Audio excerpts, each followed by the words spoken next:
Teori 6 basis data lanjut. Pada teori 6 kali ini, saya akan menjelaskan mengenai constraint. Tujuan pembelajaran constraint kali ini yaitu memahami definisi constraint, dapat membuat constraint, dan dapat melakukan pemeliharaan constraint. Definisi constraint. Constraint adalah batasan atau aturan yang ada pada tabel. Constraint mencegah penghapusan data dari suatu tabel yang mempunyai keterkaitan dengan tabel yang lain. Misal terdapat keterkaitan antara tabel departemen dengan tabel pegawai, di mana pada tabel pegawai menyimpan informasi kolom nomor departemen yang juga terdapat pada tabel departemen. Jika baris dengan nomor departemen 10 akan dihapus dari tabel departemen, sedangkan terdapat data pegawai yang bekerja pada departemen tersebut, maka dengan adanya constraint antara dua tabel, penghapusan tersebut tidak bisa dilakukan. Oracle menyediakan beberapa tipe constraint berikut, yaitu not null, unique, primary key, foreign key, dan check. Sintak penulisan constraint yaitu seperti berikut.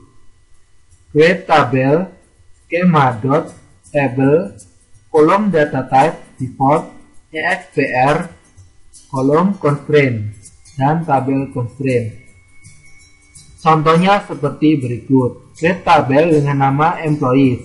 Setelah itu employee ID dengan tipe data number, first name dengan tipe data faktor 2. Lalu terdapat constraint employee m_m_id_pk merupakan primary key dari employee ID. Selanjutnya yaitu adalah constraint not null. Suatu kolom yang didefinisikan dengan constraint not null tidak boleh berisi nilai null. Kolom yang berfungsi sebagai kunci primer atau primary key otomatis tidak boleh null seperti berikut.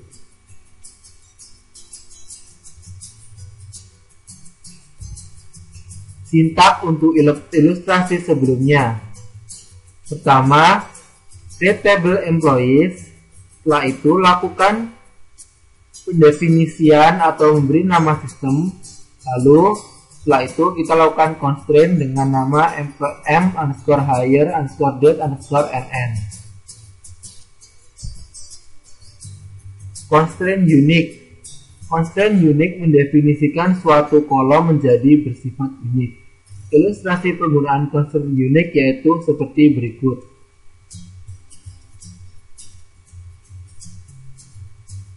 Jadi terdapat email ID, last name, dan email, di mana Smith diperbolehkan karena ini mengandung unik, sedangkan ini tidak diperbolehkan karena sudah ada. Sintak untuk ilustrasi sebelumnya yaitu sebagai berikut, yaitu constraint-nya m_email_uk unique email, jadinya unique adalah emailnya. Selanjutnya adalah constraint primary key. Constraint primary key membentuk key yang unik untuk suatu tabel. Kolom yang didefinisikan sebagai primary key akan mengidentifikasi suatu baris data menjadi unik. Contoh penggunaan constraint primary key adalah sebagai berikut. Constraint def_id_pk primary key department ID. Ilustrasi penggunaan constraint primary key yaitu seperti berikut. Primary key pada tabel departemen adalah department ID. Setelah itu, jika suatu baris akan diinsertkan ke dalam departemen, untuk contoh yang pertama, value-nya tidak ada, maka tidak boleh. Setelah itu, untuk contoh yang kedua, Tidak boleh karena nilai 50 sudah ada, yaitu pada departemen name shipping. Selanjutnya yaitu constraint foreign key. Foreign key constraint didefinisikan pada suatu kolom yang ada pada suatu tabel, di mana kolom tersebut juga dimiliki oleh tabel yang lain sebagai suatu primary key. Ilustrasi penggunaan constraint foreign key adalah sebagai berikut. Departemen ID merupakan primary key pada tabel departemen, sedangkan departemen ID pada tabel employees merupakan foreign key. Jadi, saat Ford dengan nilai departemen employee ID 200 diinsertkan, hasilnya tidak boleh karena nilai 9 sudah ada. Setelah itu, karena nilai 9 tidak ada. Setelah itu, untuk Ford dengan ID 201 dengan departemen ID 60 diperbolehkan karena 60 ada. Sintak untuk ilustrasi sebelumnya yaitu sebagai berikut. Constraint M_tab_fk foreign key adalah departemen ID. Reference departemen dari departemen ID. Keyword dari constraint foreign key. Berikut ini keyword yang ada pada constraint foreign key. Pertama adalah foreign key, mendefinisikan kolom yang ada pada label anak. Yang kedua adalah reference, mengidentifikasikan tabel dan kolom dalam tabel induk. Yang ketiga adalah on delete cascade, yaitu penghapusan baris dependen dalam tabel anak pada saat sebuah baris pada tabel induk dihapus. Lalu on delete set null, yaitu mengkonversi independent foreign key ke nilai null. Berikutnya yaitu constraint check. Constraint check digunakan untuk mendefinisikan suatu kondisi yang harus dipenuhi oleh tiap baris data dalam tabel. Contoh penggunaannya yaitu sebagai berikut. Constraint M salary min check salary lebih dari 0. Berikutnya menambahkan suatu constraint. Untuk menambahkan suatu constraint digunakan perintah alter tabel. Cara penulisannya seperti berikut. Alter tabel, nama tabel, add constraint, nama constraint, tipe, lalu kolom-kolomnya. Misal ditambahkan constraint foreign key pada tabel employees yang menunjukkan bahwa data manager harus valid atau berasal dari tabel employees, yaitu seperti berikut. Alter tabel employees, add constraint M manager FK. Foreign key adalah manager ID yang mereferensi employee ID. Selanjutnya yaitu menghapus constraint. Untuk menghapus suatu constraint juga digunakan perintah alter tabel. Cara penulisannya seperti berikut. Alter tabel nama tabel, drop untuk menghapus, lalu diikuti constraint nama constraint, tipe, dan kolom. Contohnya alter tabel employees, drop constraint M manager FK table altered. Untuk menghapus constraint primary key pada tabel departemen dan menghapus asosiasi constraint foreign key pada kolom employees departemen ID digunakan perintah seperti berikut. Alter tabel departemen, drop primary key cascade. Selanjutnya adalah mendisable constraint. Untuk menonaktifkan constraint digunakan klausa disable. Pilihan cascade digunakan untuk mendisable dependent integrity constraint. Berikut contohnya. Alter tabel employees. Disable constraint yaitu employee MID PK cascade. Selanjutnya, mengenable constraint. Untuk mengaktifkan kembali constraint digunakan klausa enable seperti berikut.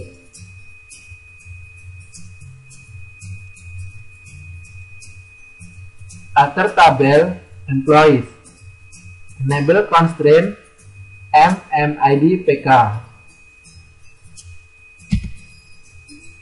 Selanjutnya adalah cascading constraint. Klausa cascade constraint digunakan dengan klausa drop column. Klausa cascade constraint menghapus semua referential integrity constraint yang merefer ke primary dan unique yang didefinisikan pada kolom yang dihapus. Contohnya seperti berikut. Jadi kita gunakan cascade pada setelah drop. Berikutnya adalah menampilkan constraint. Tabel user constraint menyimpan informasi tentang constraint. Kolom tipe constraint dapat berisi C untuk constraint check, R untuk referential integrity atau foreign key, P untuk primary key, O untuk constraint unique.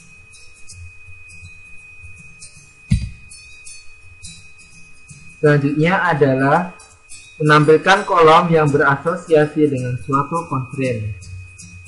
Berikut ini untuk menampilkan kolom yang berasosiasi dengan suatu nama suatu constraint yang ada pada view user cons column. Selanjutnya, kita masuk pada soal latihan beserta jawaban. Berikut pertanyaan nomor 1. Tambahkan tabel level primary key constraint pada tabel M pada kolom ID. Constraint diberi nama myMID.pk. Maka hasilnya seperti berikut. Alter tabel M add constraint dengan nama myMID.pk. Primary key adalah mno. Selanjutnya soal nomor 2. Buat primary key constraint pada tabel depth dengan menggunakan kolom ID. Constraint diberi nama myDepthID.pk. Maka akan seperti berikut. Alter tabel depth add constraint myDepthID.pk, nama dari constraintnya, lalu primary key adalah depthno. Selanjutnya soal nomor 3. Tambahkan kolom depthID ke dalam tabel M.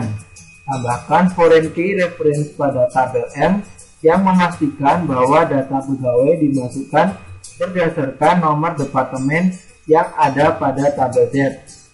Hasilnya seperti berikut. Alter tabel M, kita add departemen ID dengan number tipe number 2.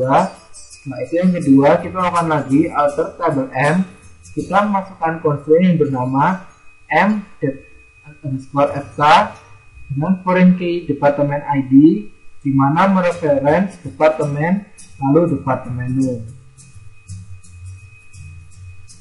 Artinya ini mereference departemen name dari tabel depth.